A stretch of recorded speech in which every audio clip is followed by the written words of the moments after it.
Bom dia, irmãos e minhas irmãs de fé.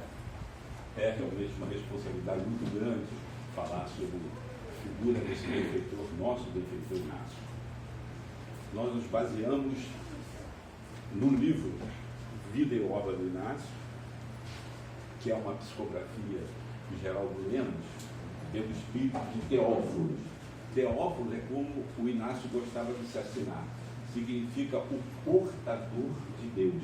É o significado de Teófilo. Falar sobre a vida e obra de Inácio, na realidade, é refletir as ocorrências e os fatos do primeiro século, do chamado século da Boa Nova, o século do Evangelho. Esse livro foi feito em 24 meses, não só com a colaboração da equipe espiritual, como também do plano terreno.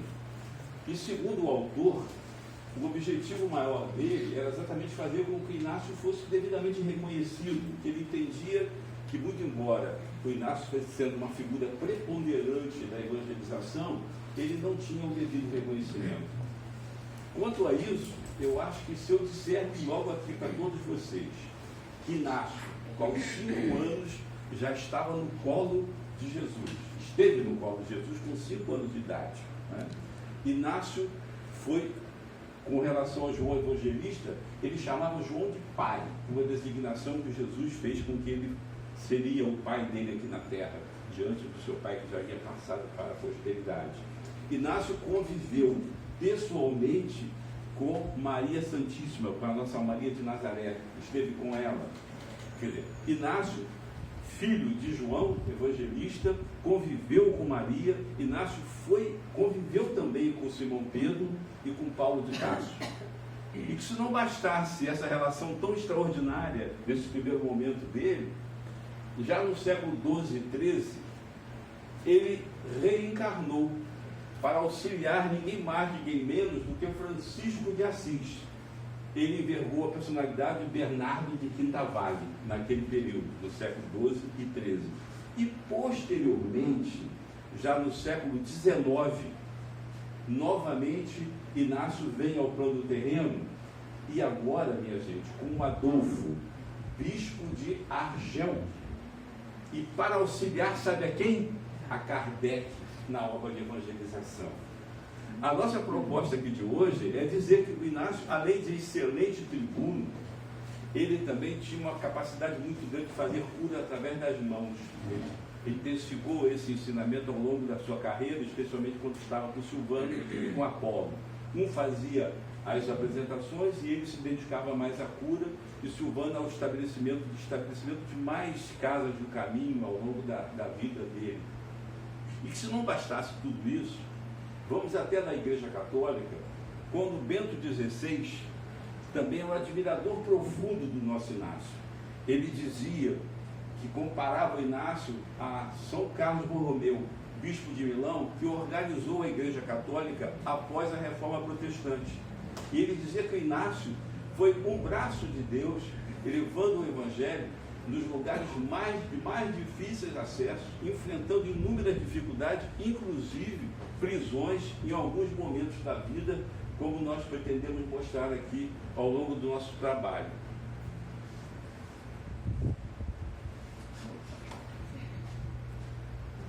Espero que funcione. Funciona. Não se preocupe com o tamanho da introdução, desenvolvimento e conclusão, que eu vou seguir os passos da dona Jaci, que eu não vou deixar passar da hora, entendeu? Na nossa introdução, nós temos memoráveis exemplos da vida do Inácio, né? São exemplos extraordinários. Nós começaríamos como está na música, que ele nasceu em Éfeso, né? Filho de Sara e Isaac. Com menos de 2 anos, o seu pai desencarnou. Então a Sara ficou sozinha, ela trabalhava na pensão da Leocádia. E ela, buscando a educação do Inácio, resolve ir para um centro mais desenvolvido. Ela vai para Cafarnaum, que não era tão perto assim, mas ela vai caminhando, chega muito cansada em Cafarnaum, e chega lá, tropeça num tabuleiro de um estabelecimento comercial, derruba as frutas. O dono do estabelecimento, Malaquias, vem em socorro. Ela diz: perdoa-me, eu sou apenas uma senhora procurando um emprego, eu tenho um filho, preciso educá-lo, etc. E ele se apieda da situação dela, o Malaquias, e vê que ela está com dificuldade até estar faminta. Ele pede que um filho dele, o Eliel, a leve até a casa dele, que era próxima, para que ela fosse devidamente alimentada. E lá chegando, a esposa do Malaquias, a Isabel, e a irmã do Malaquias, do Ruth, também se aproximam dela, dão alimentação. Ela está tão fraca que ela adormece. E no dia seguinte ela acorda com febre, fica lá por 3 dias naquela casa, e eles vão se afeiçoando a ela, e ao final dos 3 dias resolvem empregá-la na condição de doméstica daquela casa. E além, mais do que isso, diante da situação do filho, eles resolvem fazer um cômodo anexo a essa residência para que ela pudesse trazer o Inácio. E assim Inácio é criado sob a paternidade adotiva do Malaquias, da sua esposa Isabel e da irmã do Malaquias, Ruth. E Ruth se aproxima por demais do Inácio. Há uma possibilidade muito intensa, que nós veremos ao longo desse trabalho, como eles caminham juntos também. E diante desse desenvolvimento, elas começam a conversar.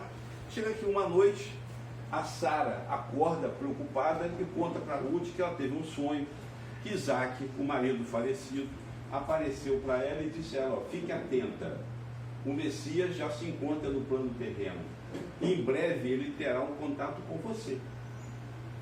Aí ele falou: e tem mais, ele tem esperança no nosso rebento, o Messias. Ela fica preocupada e conta o sonho dela ao amanhecer para Ruth. Ruth: não se preocupe, isso é apenas um sonho, etc. Ela começa a falar também de fatos que ela via da pensão da Leocádia, de peregrinos que passavam por lá e falavam exatamente do que Jesus estava fazendo lá em Genezaré. Aí ela fica curiosa e a Ruth fala para ela então: você não conhece, Sara, ninguém que seja próximo para nos levar até onde Jesus está pregando? Não, eu tenho uma amiga, Ana, que tem esse contato. Ela fala com a Ana marca um dia que Jesus estaria pregando lá em Genezaré, vai até lá, e Jesus, quando chega, acompanhado de alguns apóstolos, entre eles Paulo, Simão e Tiago, Jesus, ao chegar, acena para Ana, conversa e vai direto a Sara, como já a conhecesse, e diz para a mãe do Inácio o seguinte: olha, não se preocupe, o meu reino não é deste mundo, né? Você tem que estar mais preocupada com a missão que lhe foi destinada. E Jesus também dá a entender a ela que ela está prestes a retornar para o plano espiritual. Ela vira para Jesus e pergunta: mas e o Inácio? E o meu filho? Jesus: não se preocupe. Vira para... o meu pai também tem muita esperança no seu filho. E vira para Ruth e fala assim: você tratará o Inácio como uma verdadeira mãe. E em seguida aproxima Ruth até onde estava o João e fala: João, trate de trazer o Inácio até a minha presença, e você será para ele um verdadeiro pai. Em seguida eles retornam desse encontro para Cafarnaum. A vida continua.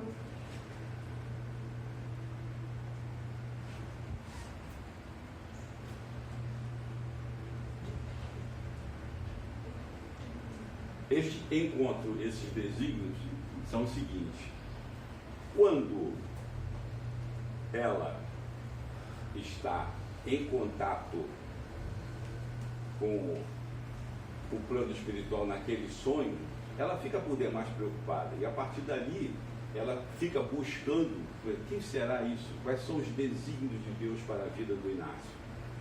Vocês vão verificar ao longo da nossa conversa que nós vamos falar muito no João Evangelista, porque por ser o verdadeiro pai, o orientador de Inácio, esse encontro de vidas que depois nós verificamos até quando se fala de Francisco de Assis, que é reencarnação do João Evangelista, mais uma vez eles estavam unidos, né? Já no plano depois terreno, né? Ele, como eu falei com vocês, quando ele reencarnou para auxiliar a obra de Francisco de Assis. Se não funcionar, aí vai ser sério, hein? Esse encontro entre Sara, Ruth, Jesus, Pedro, Tiago, João e André foi exatamente quando eu digo para vocês que ele se dirige a Ana e depois aproxima Ruth de Inácio.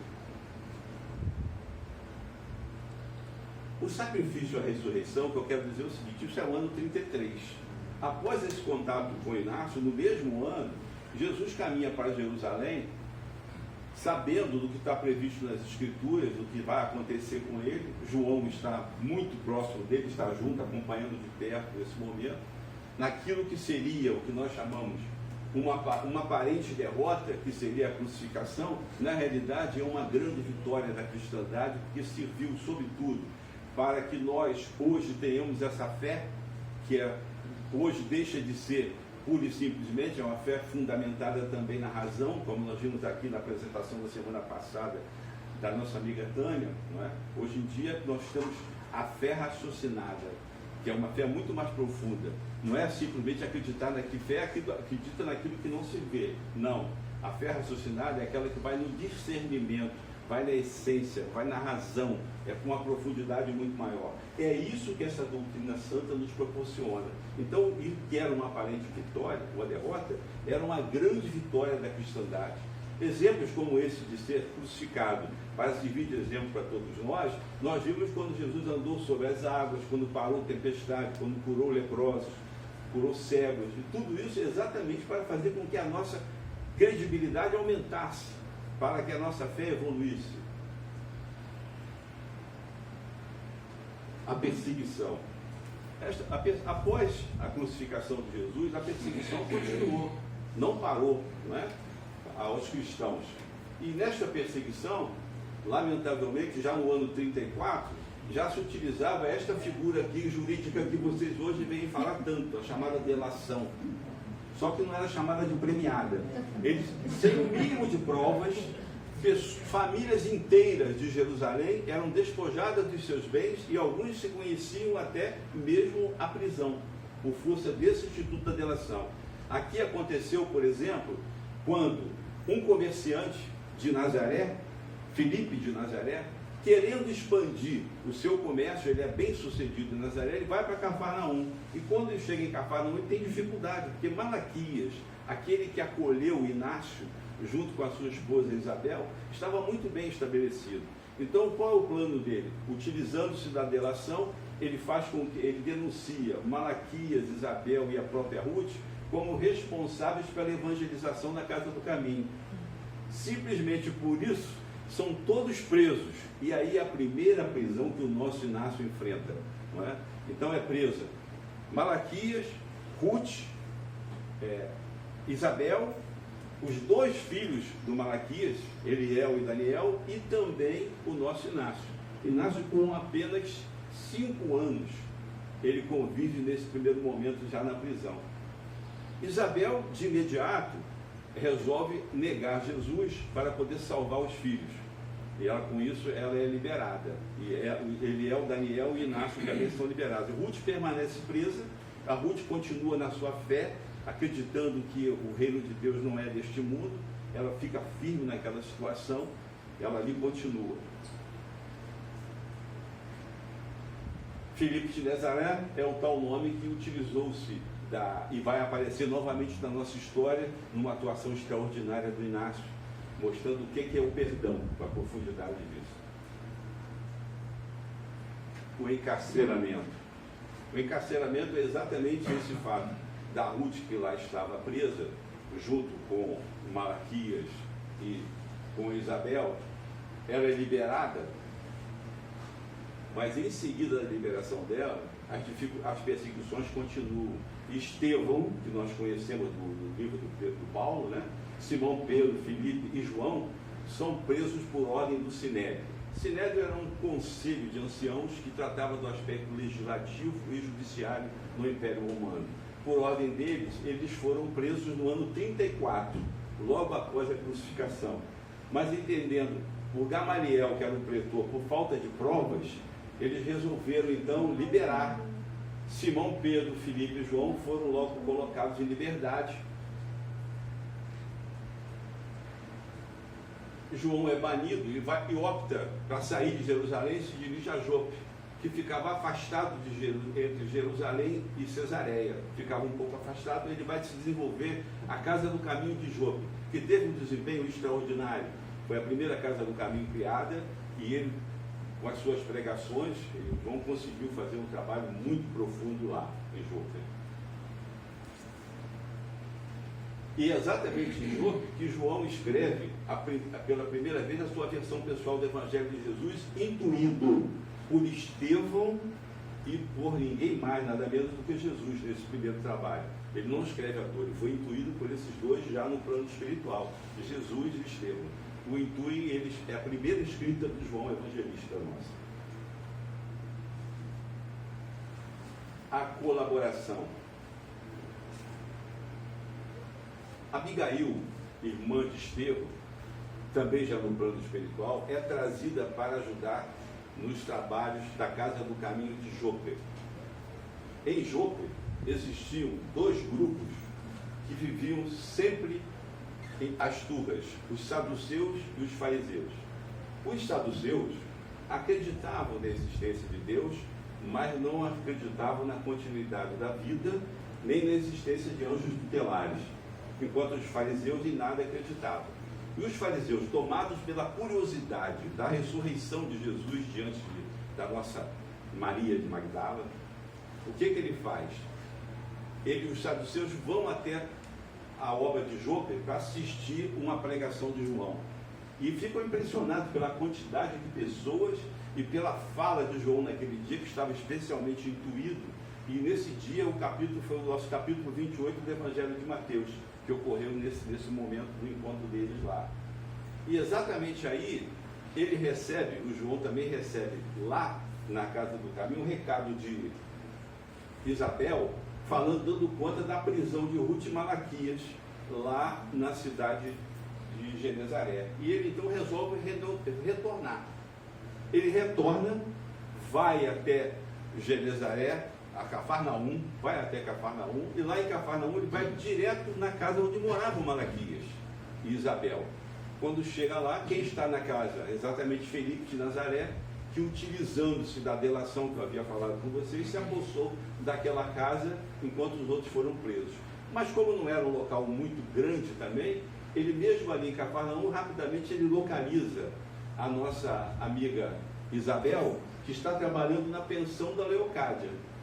Lá aí caiu de status, ela deixou de ser uma senhora com poderio financeiro, do comércio com seu marido, está trabalhando lá, junto com o nosso Inácio e os filhos dela.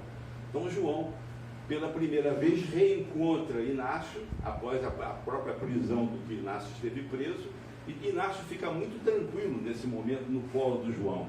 A afeição deles era extraordinária. E exatamente quando ele está nesse momento no colo do João, há o apoio da espiritualidade maior. Existe a materialização nesse momento de Isaac e Sara, que pegam Inácio despojado das suas vestes físicas no colo. Inácio realmente fica muito tranquilo. E neste momento também, a nossa amiga Abigail se aproxima de João e fala: João, o que o atormenta? O que eu posso fazer para lhe ajudar? Ele falou assim: eu queria localizar a Ruth e o Malaquias. Essa é a minha preocupação, eu estou aqui para isso. Aí Abigail diz a ele o seguinte: olha, a Ruth vive, é assistida na prisão, inclusive por Sara e por Isaac, os pais biológicos do nosso Inácio, mas ela está bem, mas você terá a ajuda de um guarda. Lá tem um guarda, Tadeu, que já optou pela religião evangélica, ele está totalmente envolvido com isso, ele poderá ajudá-lo. João então parte para procurar o Tadeu e chega lá. Já falei desse episódio, que é a materialização. Ele encontra o guarda Tadeu. Quando encontra o guarda Tadeu fica impressionado, porque ele acabava de receber a ordem desse pretor Enoque, no sentido de que levasse a Ruth para interrogatório. Enoque, já tocado pela espiritualidade maior dos seus entes queridos, ele resolve pura e simplesmente expulsar Ruth da Galileia. Só queria isso.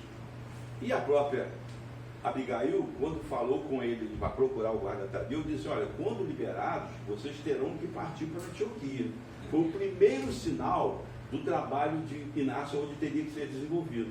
Aí ela sai dali, quer dizer, Enoque libera, ela retorna então, na manhã, no sábado seguinte, o guarda Tadeu leva ela para a divisa da Síria. E lá na divisa da Síria, é expulsa das fronteiras e ela vai direto para a Síria. É o destino dela, a Síria. Então, João, já agora com Ruth e Inácio, juntos, novamente, eles vão bater na porta de Manahem. É um generoso velhinho, amigo de Simão Pedro, que tomava conta da casa do caminho, de lá, de Antioquia.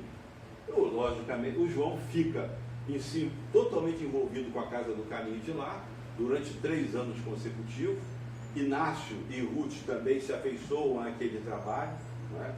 E nesse momento, a Ruth começa a se dedicar a bordados e a costura para a educação do nosso Inácio, do nosso benfeitor. E Inácio se desenvolve naquele trabalho, já começa a trabalhar, e vão ver daqui a pouco que ele começa a trabalhar sozinho. Vejam só.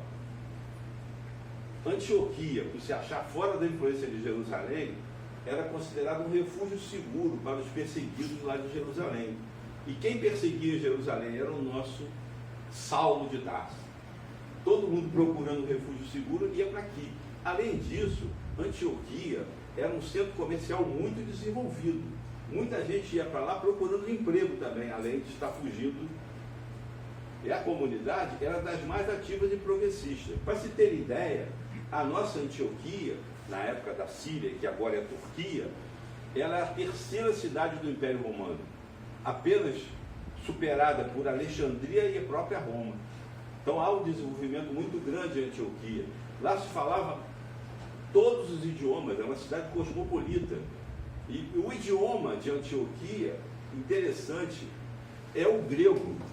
E outros dos países judaicos era o aramaico ou o hebraico que se falava. Então o desenvolvimento de Antioquia estava muito à frente. Quando ele está nesse trabalho de Antioquia, o João, chega um apelo de Simão Pedro para que ele retornasse a Jerusalém. E Jerusalém estava amainando a perseguição aos cristãos, e Simão Pedro sugere então que ele volte. João então resolve voltar e dirige-se ao nosso Inácio e diz: Inácio, eu estarei indo para lá temporariamente, estarei afastado de você, mas é temporário, é por pouco tempo, você tem que permanecer aqui, que a sua mãe, a Ruth, precisa muito de você, e aqui é o local ideal para a sua educação, para a sua formação, para que você se lance na difusão do Evangelho. Então, é o primeiro momento em que Inácio começa a receber as responsabilidades pelo seu trabalho, que será extraordinário ao longo da vida. E João parte deixando esta recomendação que eu acabei de falar para vocês. Nesse período ocorre a conversão de Saulo de Tarso, nas portas de Damasco, com interferência direta de Jesus. Então foi um momento assim, de muita felicitação para todos que seguiam a Boa Nova. Esclarecimentos. Inácio, um companheiro dele, Trafino e Tíquico, dedicam-se na direção da igreja de Antioquia. Mas o Inácio não se limitava somente a Antioquia. Já nesse momento, ele ia a Galiléia, a Judéia e a Alexandria, já expandindo o seu trabalho de difusão.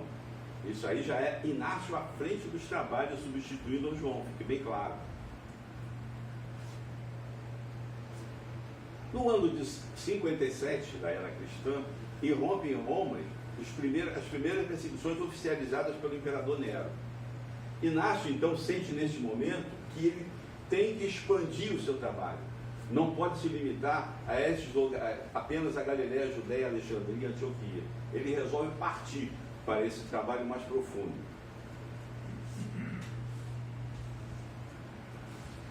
Então, no inverno de 59, ele resolve ir para Éfeso e Ruth decide que irá acompanhá-lo.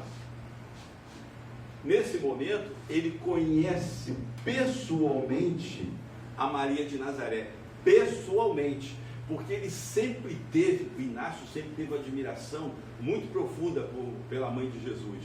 Ele perguntava constantemente para João como foi a criação de Jesus, como é que foi aquela formação, como Jesus procedia, como Maria era. E o João ficava muito entusiasmado com as perguntas do Inácio e falou com ele assim: por que você não escreve uma carta para ela? Ela vai gostar de receber uma carta sua. Aí ele resolve então fazer uma carta para ela.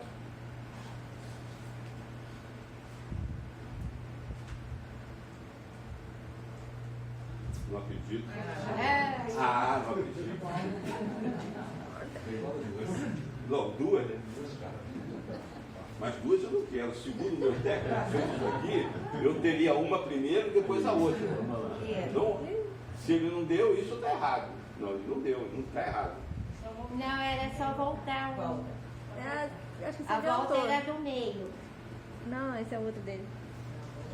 Volta. Acho que volta. Não veio. Volta mais um.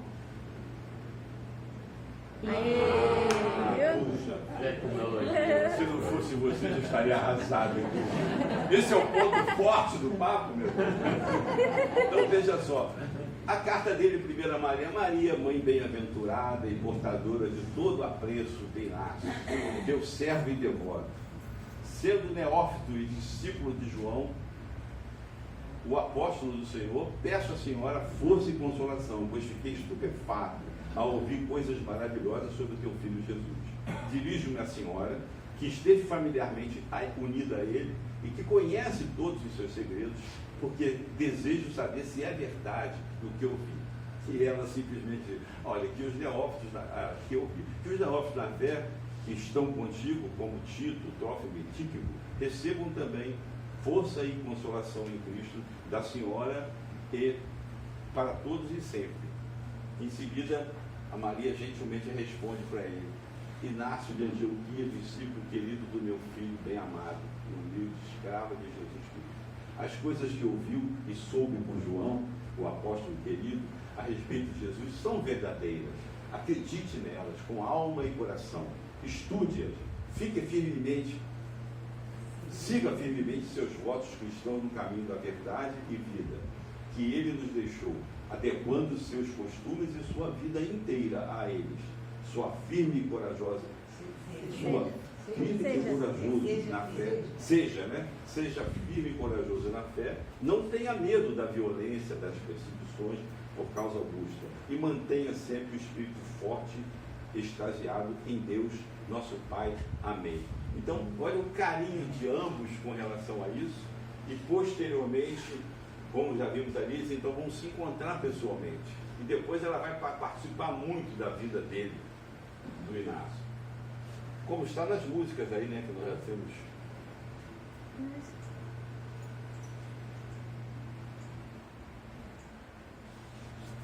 Inácio, estando lá em Éfeso com Maria e com João, ele expõe os seus planos, juntamente com Apolo, de empreender viagens missionárias ao reino de Bitínia e de Pontos. Aquilo que ele disse, em razão da revolta lá do imperador de Nero, ele falou: vou expandir, não vou ficar por aqui. Ele resolve fazer a expansão. E nesse momento que ele está discutindo esse problema com João, o Inácio, o João recebe uma ideia que ele diz que é uma ideia da espiritualidade maior. Né? E isso é o seguinte: ele vê se aproximar dele um vulto. E esse vulto muito luminoso, ele identifica o João, era o irmão dele, Tiago, materializado, que trazia um pergaminho debaixo do braço. E nesse pergaminho, ele verificou, ao descerrar o pergaminho, que no título estava escrito assim, instruções didáticas. Aí ele fica entusiasmado com isso.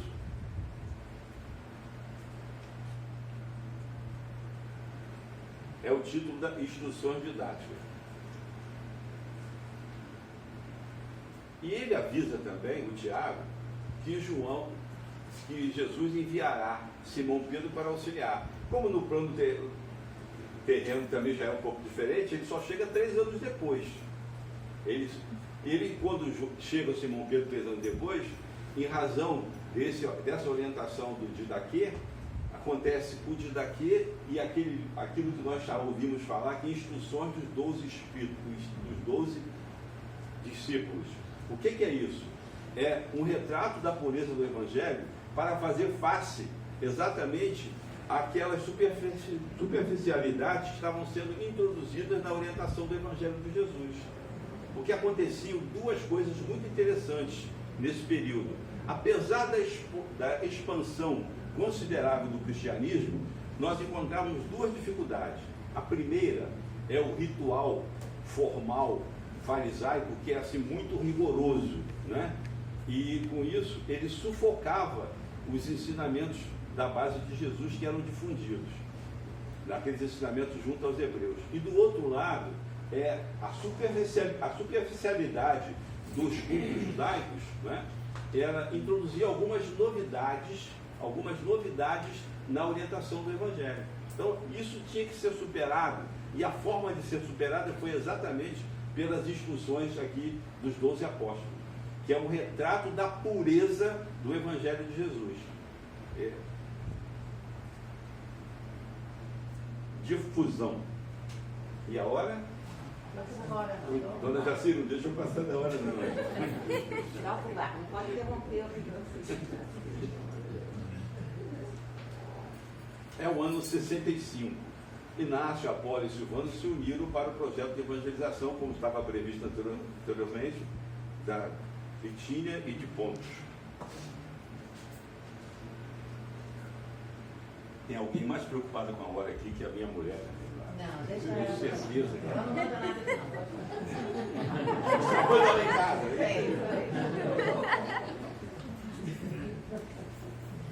Quando ele está fazendo esse trabalho, exatamente, surge a notícia do desaparecimento de Paulo de Tarso e o martírio de Simão Pedro, o que abalou profundamente a cristandade naquela época, né? E ele continua no trabalho dele, né?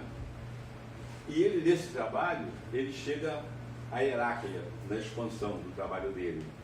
E Heráclea tem uma dolorosa surpresa. O que acontece? Ele vem trabalhando, difundindo, e Heráclea ficava um pouquinho distante da Nicomédia. Então, era dirigida por um substituto do governador lá. Então, ele começa a fazer as pregações, e logo nos primeiros momentos vão verificar que há uma reação do público muito contrária.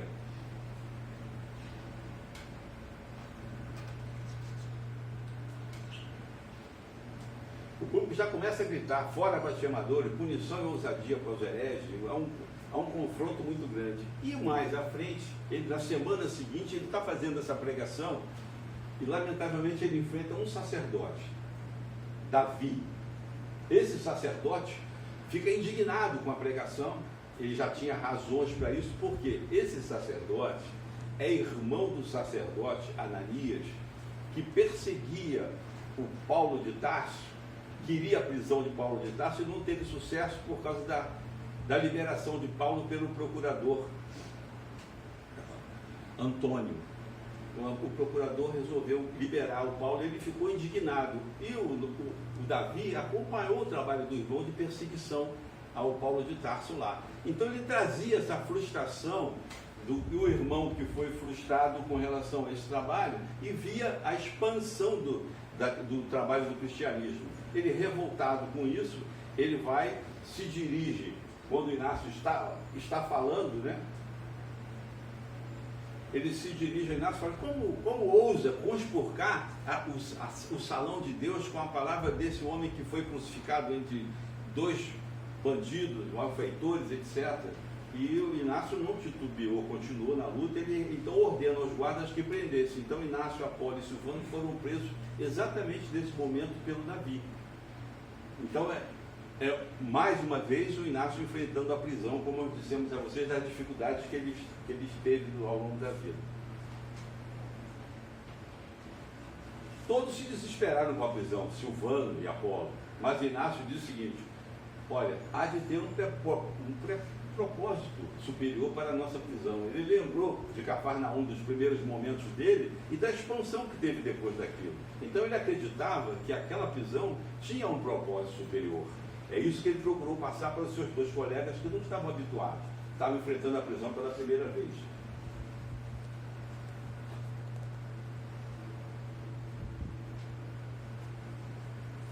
como eu falei com vocês, Heráclea ficava aos cuidados de Túlio Quércio, que era o preposto do governador, porque ela ficava muito longe da Nicomédia.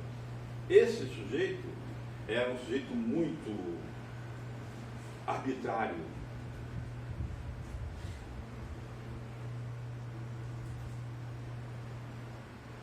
Ele mantém o Inácio, o Tráfilo e Apolo presos por mais de 2 anos. E nesse período da prisão, o Inácio não silenciou, ele continuava trabalhando. Ele fez durante 2 anos pregações para os presos que lá estavam.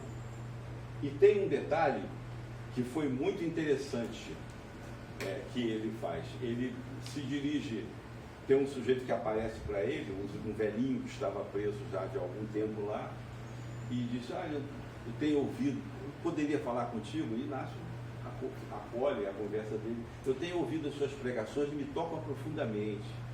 Eu sou um pecador, sempre priorizei as coisas materiais, de sorte que denunciei pessoas em conta do comércio, é aquele que havia denunciado os próprios pais adotivos do Inácio. Então, Inácio identifica naquele momento, ele se aproxima, ele já coberto de lepra embaixo da manta, mas o Inácio não se atormenta com aquela lepra, porque estava habituado nos trabalhos de cura, com aquele tipo de trabalho. Inácio falou, eu te abençoo em nome de Deus. Ele falou, será que seu pai tem piedade, há a possibilidade de Jesus perdoar? Ele falou, Jesus não veio curar os sãos. Jesus veio exatamente tratar dos problemas das pessoas que têm necessidade como você. Então, dali ele segue essa rotina e, finalmente, ele é tocado, parte para o plano espiritual, assistido por ninguém mais, ninguém menos do que a própria Isabel, esposa de Malaquias, e pelo velhinho Manarem. No último momento dele, a misericórdia também se faz presente. Ele continua, como eu havia dito lá, preso por 2 anos, mas acontece o seguinte, nesse momento, no ano 70, a reconquista de Jerusalém por Tito Augusto. Nessa reconquista de Jerusalém, pondo fim a uma revolução palestina que tinha ocorrido no ano 68, o Tito Augusto, aí a presença da mulher, ele conheceu lá a princesa Berenice, se apaixonou por ela, era a irmã de Herodes, e se apaixonou por ela, mas ela já tinha assistido algumas pregações do nosso Paulo de Tarso, e era uma pessoa convertida. Então, de sorte que o Tito Augusto teve uma certa benevolência para com os cristãos. E dos primeiros atos dele foram liberar aqueles que estavam presos por motivação política. Então, vejam só, o Inácio estava preso há mais de 2 anos e sequer foi ouvido em algum momento. Nunca. Esqueceram dele lá. Como ficava muito longe, Heráclea, de Nicomédia, ninguém se interessava por aquilo. O Inácio continuou preso, mas ele não silenciava, continuou trabalhando. Então, e por esse motivo acontece a liberação dele. Liberado, ele continua no seu trabalho. Ele vai continuar no seu trabalho de evangelização, encontrando dificuldades com relação à plateia. Lembra desse ensinamento de Levi e Mateus? Se não nos receberem nem nos ouvirem vossas palavras, ao saírem fora daquela casa ou cidade, sacode o pó e vai em frente. E ele continuou na luta.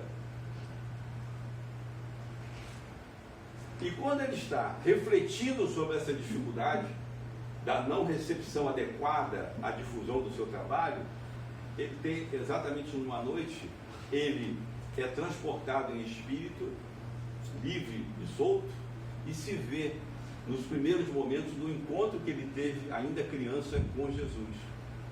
E ele fica totalmente atordoado com aquilo, fica extremamente emocionado, e nesse momento, inclusive, ele vê um vulto se aproximando com vestes claras, uma manta branca, que resplandeciam o firmamento das estrelas. Ele vê que é Jesus. Ele vai se ajoelha. Jesus vai e coloca a mão na cabeça do Inácio e fala: Inácio, lembra, meu filho, que quando eu lhe disse para os meus apóstolos, e era o momento de olhar pelas criancinhas, ele acorda, o que estava ao lado dele é o Cefas que estava acompanhando o trabalho dele, fica: o que houve contigo? Ele disse: não, a misericórdia aconteceu. Recebemos agora a orientação de Jesus. O nosso caminho, diante das decepções, é tratar da evangelização das crianças. E nos 20 séculos que se seguiram, nós vimos a proliferação disso que acontece especialmente no nosso meio espírita. Não é? E vamos voltar aqui na nossa casa do Inácio. Não é à toa, isso até arrepia, que nós estávamos aqui, tratávamos dos adultos, quando o nosso Renê chegou e disse, nós vamos criar aqui um local para as criancinhas.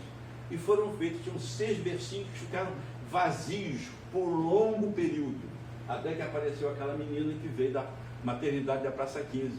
Já se brincava, porque na época tinha uma novela, num cemitério de Odorico, que não tinha, e aqui não aparecia ninguém, mas finalmente começou a... E depois os bebês vieram numa sequência extraordinária, né? E hoje esse trabalho se expande, porque não é só portador do HIV, hoje são também a vulnerabilidade social, e a quantidade de adoções que ocorre aqui é extraordinária. Não dá nem para a gente mensurar nesse momento aqui. Então, diante disso, ele recebe esta orientação e segue no seu trabalho. No ano 84, ele retorna a Éfeso para reencontrar Ruth e João. Nesse reencontro aqui, Maria já não está mais em Éfeso, Maria já havia desencarnado. Mas Ruth fica, aí em seguida deve ser a emoção de Ruth.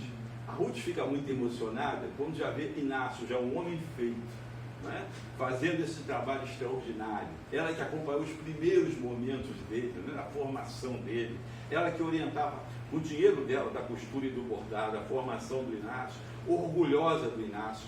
Ela lembra daquilo tudo, de desencarne de Sara, do momento em que Jesus disse que ela seria a mãe. Ela é tomada de uma emoção extraordinária. Incumbência, exílio. No ano 86, um mensageiro vai a Éfeso com a incumbência de convencer João a seguir para Antioquia. João, já devido à idade, resolve, não, Inácio, segue você, essa missão é sua, eu já estou cansado. E Inácio, então, parte para esse trabalho de Antioquia. Todo mundo sabe que depois de Pedro e Evódio, é Inácio que lá está, e esse trabalho ele se envolve por cerca de 40 anos. Tanto é que ele nasce em Éfeso, como diz na música, mas o desenvolvimento dele é Antioquia. Né? No ano 96, Domitiliano ordena a prisão de João em Éfeso e o desterro para a ilha de Pátmos. Né? Aqui acontece no ano 96. Aí ele fica muito preocupado, mas só cabe orar. O Inácio pedia a espiritualidade maior que orientasse nesse sentido. Mas logo em seguida, o Domitiliano é assassinado.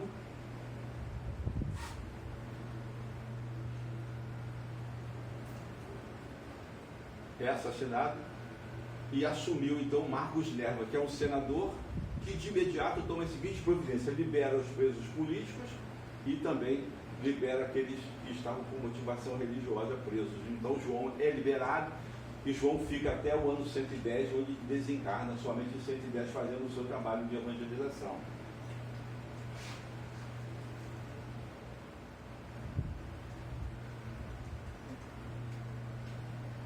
Eu já gastei tanto tempo aqui. Ao desencarne de Eliel. Suplício. Olha a hora.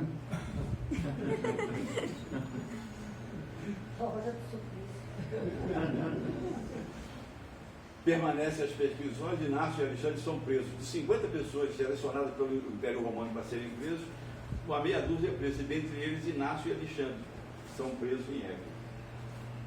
Inácio é interrogado por Plínio. E nesse interrogatório, exatamente pela condição de cidadão romano, ele oferece a Inácio o benefício da advocacia gratuita. E Inácio declina solenemente, não aceita. Tem a consciência do dever cumprido, etc. Ele não aceita ser perdoado. Não quero, eu quero enfrentar. E ele continua com essa disposição. O que acontece? O Plínio, ele é muito, manda dar bastonadas, em cada intervalo ele pergunta se ele amava Jesus, etc. E o Inácio, firme na sua convicção, E chega um momento que Inácio fica tão irritado quando ele fala de Jesus, que Inácio resolve falar e ele consegue magnetizar a plateia que está presente. E dentre as presenças estava Calpurnia, que é a esposa do Plínio. Ela se aproxima do Plínio e fala assim: olha, é piedade desse velhinho que me tocou tão profundamente o coração. Ele tem que ser liberado, isso não é um malfeitor, isso é um homem do bem. Então ele resolve então liberar o Inácio. Inácio então é liberado desse segundo momento de prisão aí.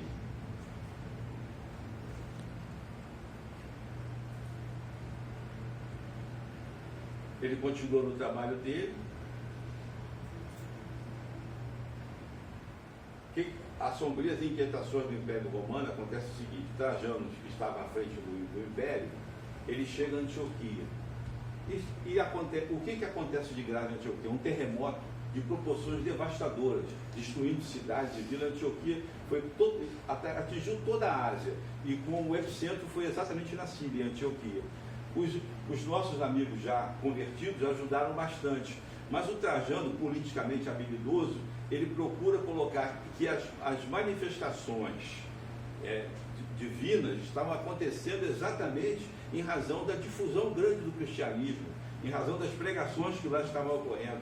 Ele arranja um bode expiatório para o episódio do terremoto e coloca exatamente em cima do trabalho do Inácio. E a população, lamentavelmente, ela, muito supersticiosa, ela aceita essas observações. Então, o que acontece? Ele diminui consideravelmente a quantidade de pessoas presentes nas reuniões da Casa do Caminho, e há essa dificuldade, e finalmente ocorre a prisão do Inácio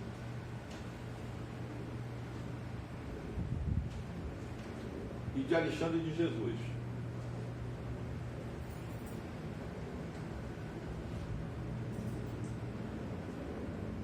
São presos em Éfeso, quando eles estavam exatamente saindo para Antioquia.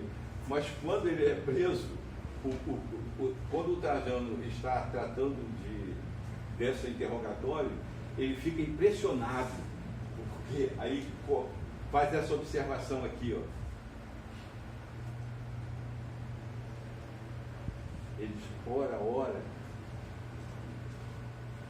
que força oculta tem esse Cristo que tanto detestamos para inspirar tamanha tranquilidade no âmbito deste velho todo?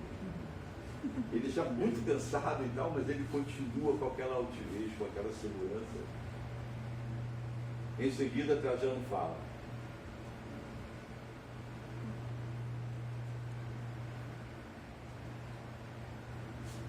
quem és tu, espírito altivo e perverso, que ousas desobedecer às minhas ordens, citando outros cidadãos a seguirem as tuas crendices e superstições?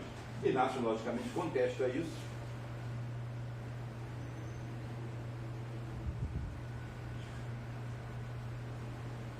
Perdoe, majestade, a franqueza, mas jamais desobedecer às suas ordens, lembre-se de qualquer que seja superstição de crendice. Inácio nega isso profundamente. Não é isso realmente o objetivo dele. Ele continua com as suas séries de suplícios em cima do Inácio. Em cada 100 bastonadas, no intervalo de 10, ele pergunta: ainda amas o seu pai? Ele diz: amo Jesus. Mas você tem ele no coração? Quer dizer, tenho. Então quer dizer que ele está no seu coração? É só retirar o seu coração que ele estará conosco? E todo mundo até acha graça desse papo do Trajano. Acontece e Inácio continua firme. E finalmente ele resolve: então você vai ser condenado, porque no seu Cristo, tirei o seu coração e não vejo Cristo. Você vai ser condenado no Coliseu de Roma, e ordeno também que após você ser devorado pelas feras, seja retirado do seu coração para pasto dos porcos. Ele usa isso, e daí, meus amigos, é a história do Coliseu, que vocês vão ver daqui a pouco. Vou passar mais rápido para poder atender os propósitos aqui do pessoal. Dona Jaci, calma. Em cada 10 bastonadas, no intervalo, fala aquilo que eu falei com vocês. Você ama Jesus? E ele afirma: amo sim e tal, eu amo. Trajano finalmente, picolizado, gritava: mas onde está seu Cristo que não te defende do suplício? E ele diz: olha, eu agradeço por permitir que me supliciem, que me encarcerem, por amor a você. Tamanha fé do Inácio.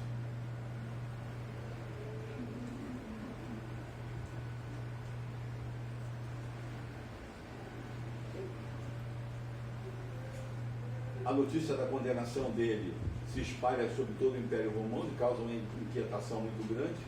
Muita gente, mulheres, crianças da evangelização, pessoas curadas, senhoras, notadamente dos gentios, vão até lá à prisão, e de sorte que a própria guarda fica quieta pela quantidade de pessoas que lá estão.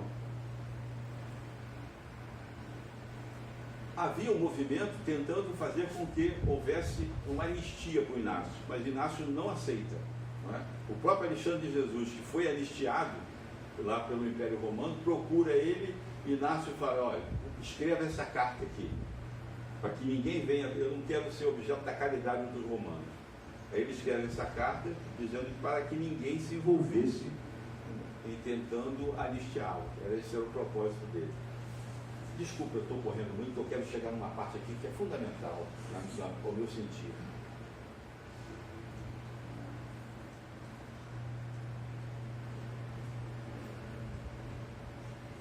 Ano 117, 100 mil espectadores no Coliseu Romano. Dos 300 que serão executados, são separados homens e mulheres, são 120 homens, e mulheres e crianças ficam num compartimento à parte. Os 120 vêm logo à frente, Inácio vem orando à frente de todos eles, caminhando para a execução. As trombetas anunciam a execução para a êxtase da plateia, que gritava as feras, as feras.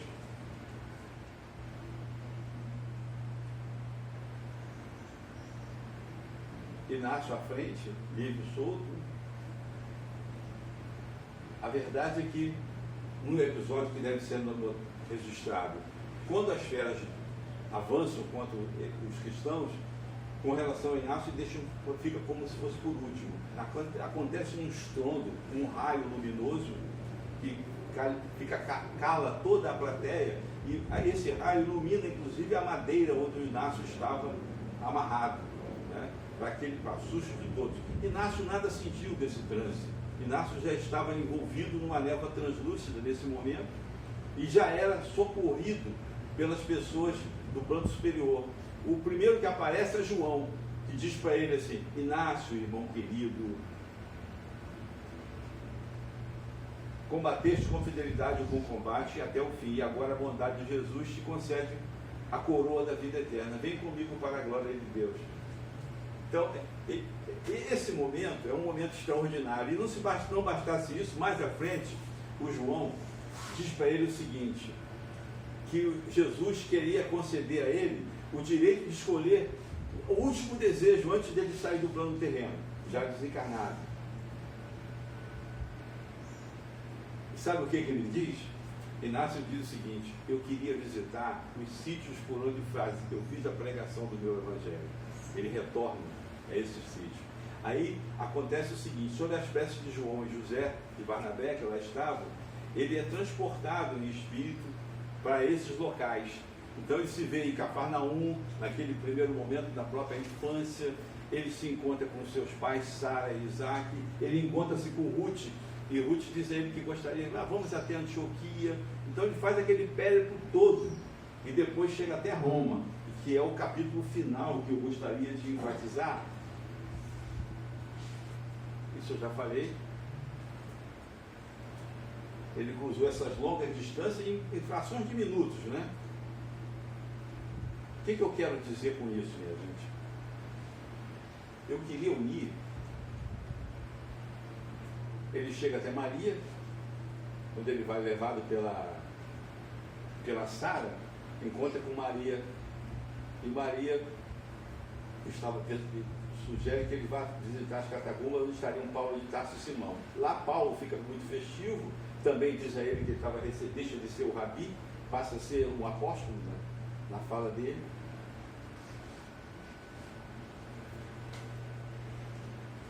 Recebe o título de apóstolo dado pelo Paulo nesse momento. Mas não parou aí não, que eu quero chegar, Esse aqui eu acho que eu entendo que é o ponto central.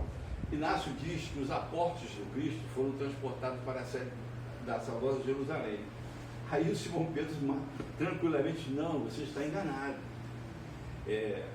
O Jesus escolheu uma cidade muito humilde, das Gálias transalpinas, para onde transportou essas tradições da igreja, não só de Jerusalém, mas também de Jope, de Antioquia, e de Corintos e de própria Roma.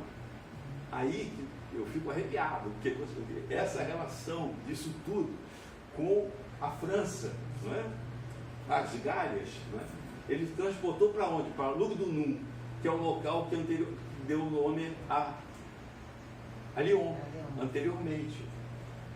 Isso aí, nós vamos nos reportar, é aquela história que eu acabei de dizer para vocês, foi tudo para Gálias, tá? Desculpa, passar rápido, mas...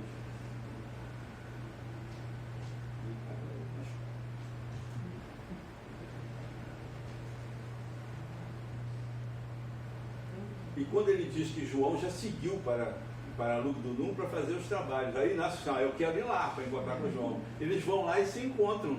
Realmente, o João está com ele e lá também ele encontra-se com Jesus. Mas eu vou mostrar tudo isso para vocês no mapa, porque eu acho que é mais interessante. Se reencontra com Inácio no ciclo da espiritualidade. Aí, veja só, aí já estou falando da França, em Lugdunum. Estou falando de Lyon.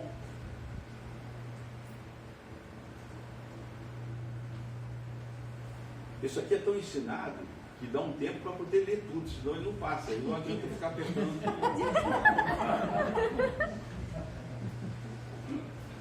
Aqui a fala de Jesus para ele finalmente, aí é isso aqui que eu acho que é o ponto alto, que a gente vai fechar isso aqui com o que foi dito maravilhosamente pela Tânia aqui no nosso último encontro. O que a Tânia falou? Que a Emmanuel disse que o Espiritismo ele vem sendo plantado ao longo dos 20 séculos. Não é isso que ele falou? Então nós verificamos na conversa de hoje que começou lá no primeiro século, né? Ano 34, 33, Inácio no colo de Jesus, e a preponderância de Inácio nesse trabalho todo. Finalmente, Inácio, como nós vimos, ele esteve também no século XIX, junto com o nosso Kardec, né? Na figura lá de Adolfo, o bispo de Argel. Mas vejam só, isso aqui, tudo que nós estávamos falando,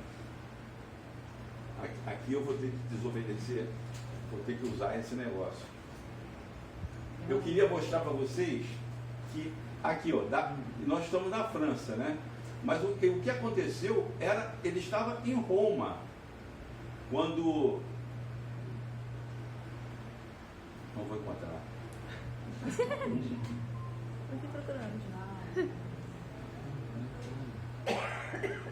O Coliseu em Roma, né?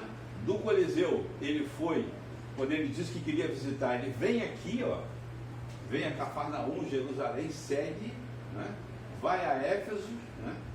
Sobe e finalmente chega na França. Eu queria exatamente enfatizar esse aspecto da França, da importância do Inácio para todos nós, e isso está mostrando que a nossa doutrina ela vem ao longo do tempo para chegar onde está, não é?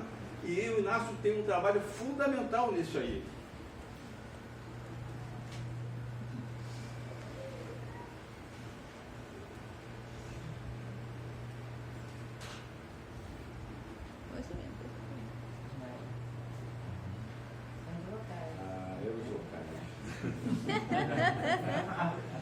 Isso é falta de treino. Na vida militar isso não aconteceria jamais. Que nós faríamos o exercício, verificaríamos isso hoje já aparecia. É o meu operador. Né? Ele botou aqui exatamente as luzes dos locais, quando o Inácio fala assim, eu vejo que vieram os apóstolos todos de Jerusalém para cá, para Roma. Ele disse, não, aí vem nesse trabalho todo para chegar lá. Tem mais. Ele, ó. Olha, Nicomédia, que nós vimos falando lá de Heráclea, né?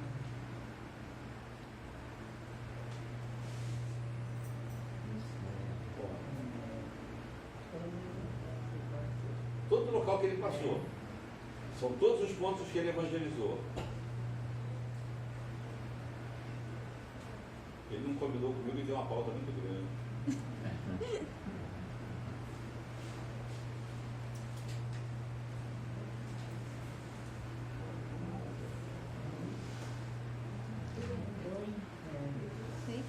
Naquela época não tinha avião, não era? Tinha avião, imagina. Imagina a distância disso aí. Internet. Não, e veja só a grandiosidade do Império Romano também, né?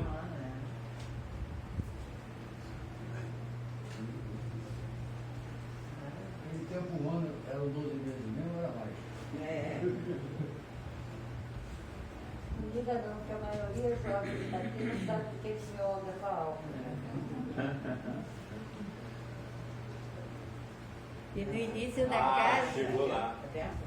Chegou a França. no início da nossa casa, as pessoas achavam, não vou lá não, é muito longe, lá no Sapê. A Lyon, chegou na nossa Lyon. Aí, ó. Acho que acredito que agora é aquele conclusão. Encruzilhadas e obstáculos. Minha gente, na verdade, toda a vida de Inácio é um reflexo interessante para nossas vidas, né? Porque nós também passamos por grandes obstáculos na vida terrena, né? São inúmeros os obstáculos. E dentro do livre-arbítrio nós podemos escolher, como diz aqui a nossa música sempre, ou a estrada florida ou a rota de espinho, né? Inácio escolheu sempre o melhor caminho, né? E se nós, no nosso dia a dia, optarmos a seguir as orientações de Cristo, né? Seguir este, certamente estaremos agradando. Não precisa citar nem o nome dele. Pode ser numa atitude comum, fora do ambiente religioso. Mas se nós agirmos de acordo com a estrada florida, certamente nós estaremos agradando a Jesus. Joana de Ângeles diz que nos momentos de dificuldade, nos maiores momentos, sobretudo no subterrâneo do Coliseu, Inácio jamais se desesperou. E se desesperança é quem nada espera da vida. E Inácio acreditava exatamente que a sua escolha do Cristo era a escolha fundamental para o destino que estava desenhado pela cristandade, né? Seu papel preponderante nesta vida que nós vivemos aí. As aquisições espirituais, essas são as fundamentais, que não são imperecíveis, não é? Enquanto as outras, as materiais, sobretudo, passam tudo, passam as ilusões, passam até a juventude. Não é? O que Inácio nos levou, que ele nos permitiu enxergar o universo e suas leis como algo que conspira a nosso favor. Se em algum momento nós somos atingidos pela pedagogia da dor, é porque as outras alternativas não funcionaram para nós. Sejamos certos que não estamos aqui para sofrer. A dor é a última alternativa. É difícil educar o espírito, é muito difícil, mas é fundamental.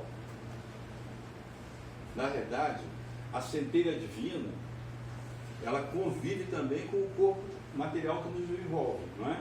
Mas muitas das vezes, este corpo material impede a penetração da centelha divina. E aqui eu gostaria de citar um filósofo, Robert Holden, um filósofo inglês, e historiador também. Ele dizia o seguinte, que o corpo espiritual é como uma luz, e o corpo material é uma muralha opaca, não é? E isso explica especialmente os níveis de consciência, o profano, o místico e o cósmico. O profano não quer saber da muralha, para ele a muralha não existe, ele quer só conviver dos momentos.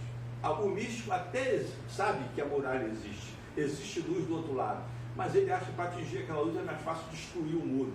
Agora o cósmico, esse não, para esse a muralha não existe.